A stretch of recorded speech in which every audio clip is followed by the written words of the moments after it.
Ngayon po ay ginugunita natin ang mga sumusunod.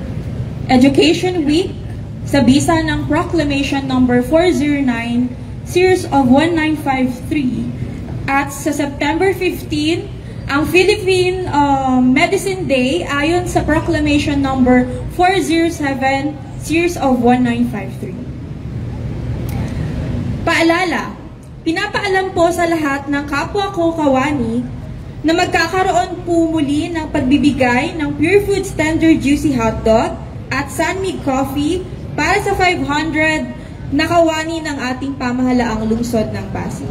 Pinaabot po namin ang aming pasasalamat. Maraming salamat po.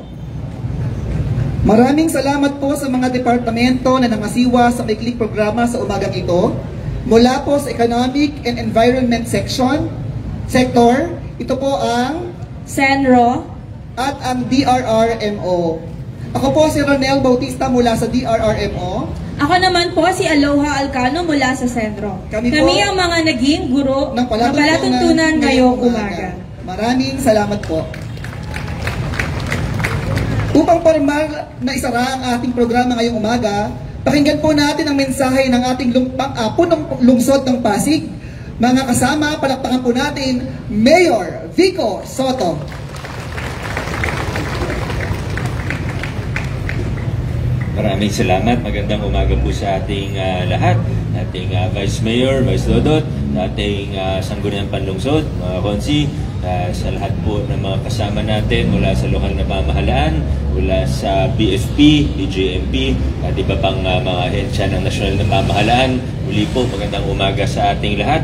Isang announcement lang po na handa na po tayong lumipat sa ating temporary City Hall facility. Alam ko yung ibang mga opisina na medyo malaki na yung mga crack o gumagalaw kahit walang earthquake ay talagang excited ng makalipat. Namely, yung legal department natin, palagi nagtatanong yan. Kasi kahit intensity 1 lang nung nakaraan, di ba? Nakaraang linggo, nag-intensity 1. Talagang sobra yung paggalaw parang hindi lang intensity 1. At yung mga iba pang siguro yung DRMO din dahil nandun rin yung mga nasa C3 po natin, malapit sa office ni Sir Bryant, Meryl Ruiz Q. Wong, at may iba pa na mga heavily affected. Yung mga nasa outside office siguro, yun yung hindi masyadong excited kasi hindi naman sila ganun ka-apektado ng structural issues ng City Hall. Pero para sa kaalaman po ng lahat, ay hanggat kaya po, hanggat tiningnan naman po natin lahat at yung mga opisina na pwedeng manatili po rito, halimbawa yung City Health Department natin, yung mga serbisyo sa 5th floor, mananatili po dito sa area sa Pasig Sports Center po. Yung iba naman po, gaya ng PIDAW, Senior Citizens, OSCA, at iba pa po. Tingnan na lang po natin yung announcement sa PIO kung may para sa mga kliyente po natin o para sa mamamayan na may office na sasadyain po nila, check na lang sa PIO kung nandito po ba, kung ililipat ba sa temporary facility at kung kailan ba siya ililipat, kung sakali man na ililipat po siya. September 16, magsisimula na po yung mga ibang opisina natin, ibang frontline service natin, gaya ng sa BPLD, yung medyo mahirap ilipat at sa totoo ready na yung building pero yung isa sa huli na lang na inasikaso natin kasama ng MIS yung testing ng connectivity. Yun yung isa sa naging mahirap, hindi naman yung building kundi yung connectivity dahil bago yung mga linya doon papunta sa building at pati doon sa loob ng building mismo.